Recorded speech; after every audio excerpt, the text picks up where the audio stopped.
നമസ്കാരം. ഇന്ത്യയിൽ കഴിയുന്ന ബംഗ്ലാദേശ് മുൻ പ്രധാനമന്ത്രി ഷെയ്ഖ് ഹസീനയെ കൈമാറണമെന്ന ആവശ്യവുമായി BNP. ബംഗ്ലാദേശിൽ കലാപം രൂക്ഷമായതിന് പിന്നാലെ അവർ ഇന്ത്യയിലേക്ക് പലായനം ചെയ്യുകയായിരുന്നു.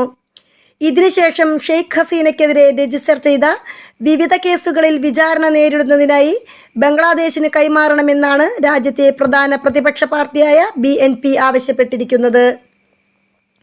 നിയമപരമായ മാർഗത്തിലൂടെ ഷെയ്ഖ് ഹസീനയെ കൈമാറണമെന്നും ഷെയ്ഖ് ഹസീനയെ വിചാരണ ചെയ്യണമെന്നാണ് ജനങ്ങൾ വിധി പറഞ്ഞിരിക്കുന്നതെന്നും BNP secretary general Mirza Fakhrul Islam Alamgir പറഞ്ഞു. ബംഗ്ലാദേശിൽ നടന്ന വിപ്ലവത്തെ പരാജയപ്പെടുത്താൻ ഷെയ്ഖ് ഹസീന ശ്രമിച്ചുവെന്നും ഹസീനയുടെ 15 വർഷത്തെ ഭരണം രാജ്യത്തിൻ്റെ ജനാധിപത്യത്തെയും വികസനത്തെയും തടസ്സപ്പെടുത്തിയെന്നും മിർസ ഫഖ്റുൽ അവകാശപ്പെടുന്നു. ബംഗ്ലാദേശും ഇന്ത്യയും തമ്മിലുള്ള ഉടമ്പടി കരാറിൻ്റെ അടിസ്ഥാനത്തിൽ